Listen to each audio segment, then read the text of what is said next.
All right, man, let's end the day off with some Detroit Lions talk. Motor City Sports Talk in the building. Hit that subscribe button, bell icon button, share the video. And yeah, the ESPN Power Football Index basically says the Lions have a 17% chance to make the playoffs and have their win total at 6.6 wins this year. Okay, last year, same thing, 17% chance to make the playoffs. Win total was 7. So basically, the ESPN Power Index is saying that the Detroit Lions have not improved that much from 2019 to 20. But one of the biggest improvements is just getting a healthy Stafford back, and I felt that they was on track to win 7 games with a healthy Matthew Stafford at least last year.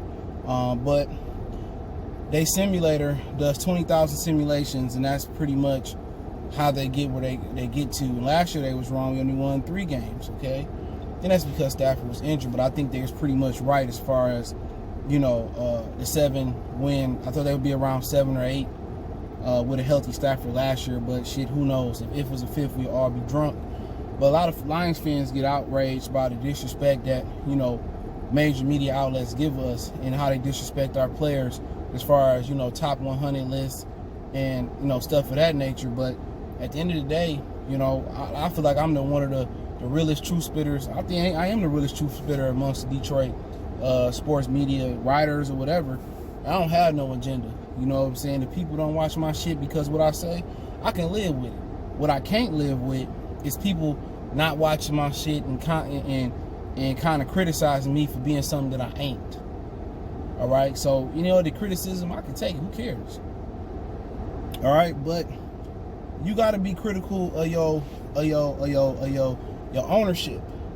Ownership reflect the leadership of the franchise, and you know what? You can't 100% blame Bob Quinn. I don't think he have 100% control over the football roster. I think certain things that Martha, the moves she make, I think some of the moves he's trying to make, she still kind of control. You feel what I'm saying? So I don't think it's 100% on him. But can they shock the world next year? Yes, but it's going to have to start with a healthy Matthew Stafford. The offensive line, they got to open up better holes. They got to run the ball better.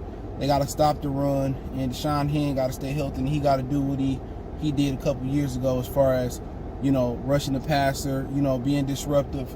And if he become that 3 technique that's disruptive, and they can get Trey Flowers to kind of emulate what he did, and with Deshaun Hen on the line, I think he worth 10.5 sacks next year. If Okora get him a boost on the line, or Collins get him a boost off the edge, or Austin Bryan get him a boost, or they get some pass rush from somewhere else, you know, it's only gonna make Trey Flowers, Danny Shelton job, Okora, Collins, Davis, Tavai, Ragland, whoever in there, Jones, gonna make their job easier. And if the front 7 able to handle their business and do their job, Okuda gonna have a great year. I think Amani gonna step in there and have a great year for Trufant. I think Coleman gonna have a great year. I think Tracy Walker gonna have a great year.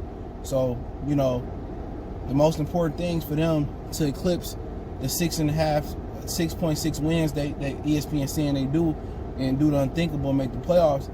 Stafford health, the line got to protect them. They got to open up holes. Deshaun Hen got to stay healthy, and other than that, everybody just got to do their job and stop the run. But you can't get mad.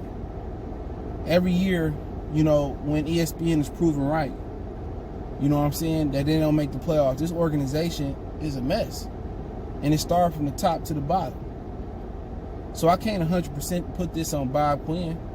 You know what I'm saying? I don't think he got full control of what he can do, but can they turn it around this year? Absolutely. It started with Matt Patricia coming up with a better defensive scheme. And one of the things I read on one of the power rankings, it was on freepress.com, and I was going to do a video about that, but I couldn't find out who did the power ranking. The Lions came in at 20th, and they said if the Lions want to be decent, I'm paraphrasing here, the offense is going to be decent, but they're going to have to carry the defense. So people not believing in this defense coming in. I don't think it's just because of the talent. I think it's just because of the schematics. Schematically, the Lions defense ain't that good. Matt Patricia is a bend, don't break. You got to be aggressive, and you got to have speed. And their front 7 is very, very old and unathletic. And that's the problem. And then when you're not drawing up pressures, or you ain't disguising pressure and bailing out and confusing lines, just make that much more uglier. So, for people saying, do I agree or disagree with them? You know what? I agree. I agree with probably, with their premise on this in their simulator until the Lions show me different. But one thing a lot of people ain't paying attention to is a situation where the Lions, you feel me, they play in one of the toughest divisions in the league. You feel what I'm saying? They do. The NFC North, they didn't get no respect. You know what I'm saying? Vikings had the highest win total, I think at 8.6. Then Green Bay, 8.1. And Chicago was somewhere down there as well, too, that I can't think of. So they didn't really have no respect for the NFC North. Not because the NFC North ain't competitive. You look at the NFC East and the NFC West. The NFC North, the most competitive division probably in all of football.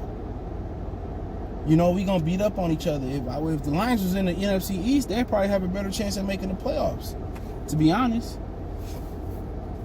They'll probably have a wonderful time in making the playoffs. The division tough. The black and blue division. This is a division, once again, most Lions fans don't understand it. They ain't never won the NFC North. Last time they won it, it was the Central Division. You feel what I'm saying?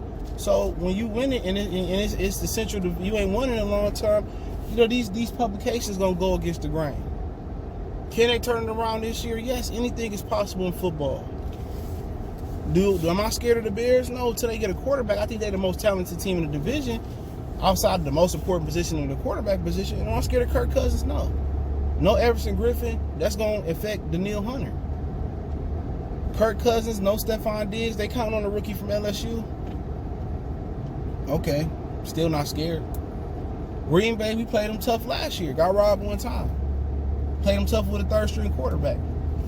Anything, the few bounces can go the Lions' way, and they can make the playoffs. And one thing people not accounting for, as well as making the playoffs, is that they got one more team that's allowed to make the playoffs. People forget that. They added an additional team and only gonna get one bye. So only the top seed get a bye. So you get an extra team and an extra game in the wild card weekend.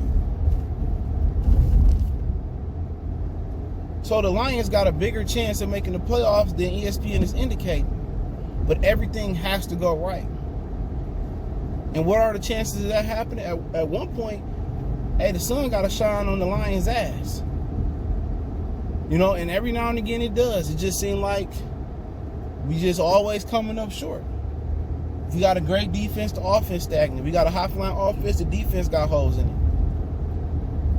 When is it going to click for us like it clicked for Carolina, like it clicked for the 49ers last year?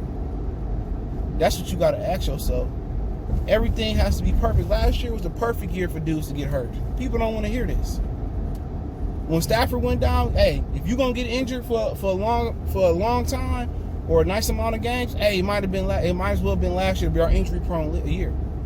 Stafford is the most integral part to our team. And I think the second most important integral part, is Deshaun Hand. So I take it. If one of them, if Stafford go down, all right, Hand, all right, take the year off. Came back still a little bit injured, take the year off. You know what I'm saying? That's how I'm looking at it. This year, if the health can shine on us, then the blocking, they can open up some holes. They can run the ball. They saying, a lot of people in the chat say, well, the Lions have improved in the run game with Matt Patricia. It ain't been enough. They still struggle in situational football in the run game. With situational football, short yardage situations, goal line situations, red zone situations. If you can run the ball, Stafford shouldn't have to put a pinpoint accurate pass right on somebody's fucking numbers all the time. He shouldn't have those tight windows to throw to.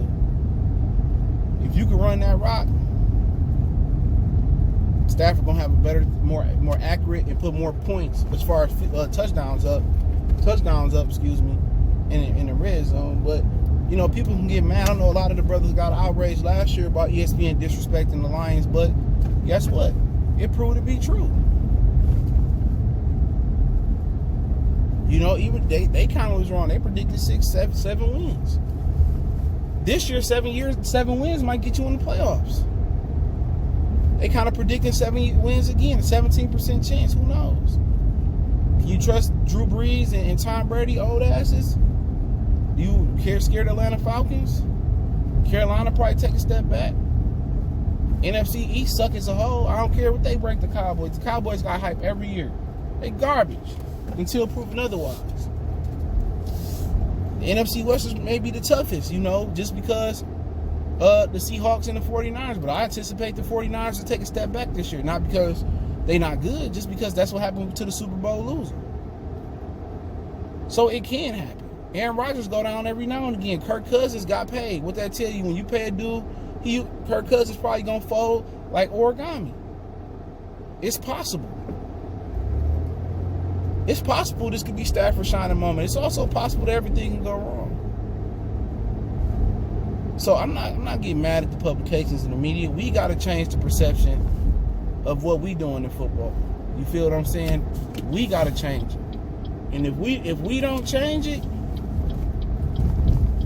you know, it ain't gonna change, especially with Martha. People saying, oh, Martha's not the problem. Man, you crazy than the motherfucker. Martha is the problem. William Clay Ford was the problem. Bob Quinn maybe do deserve a little bit more time. Yeah, I'm saying that. Because a couple reasons they probably deserve a little bit more time is because, one, who are you gonna get to replace them? The NFL just gonna give you a lame duck general manager anyway, or a terrible general manager anyway. You feel me? And then you ask yourself, you gotta tell yourself this: Bob Quinn represent the end of the Matt Millen era. People say, what is he talking about? Well, you didn't know Martin Mayhew and Tom Lewan worked under Millen. They got a promotion after going 0-16. Let that marinate like neck bone juice. They got a promotion after going 0-16. Okay, who promotes within after going 0-16? That just tell you about the organization. We just keep it at 100. Ain't no time to be, people to be optimistic. We've been optimistic since 1991. It's time for us to be real with ourselves. This year could turn around. Bob Quinn probably does deserve another chance. If Martin Mayhew and Tom Lewan got 3 or 4 or 5 years extra, and they came off an 0-16 season, shit, why shouldn't Bob Quinn get another year? Who you gonna replace him with? Who gonna come to Detroit? They're not gonna open up the books to pay nobody big to come here. Even if they win 3 or 4 games next year, might as well. But my whole point is this: you can't get mad at ESPN when they right. You know what I'm saying? We got to change the perception. We got to start winning football games. Once you start winning consistently, you become a serious threat, then people start respecting you. But I'm not going to get mad at the power index this year. It's a simulation. They can't simulate really what's going to happen. You can simulate it 20,000 times.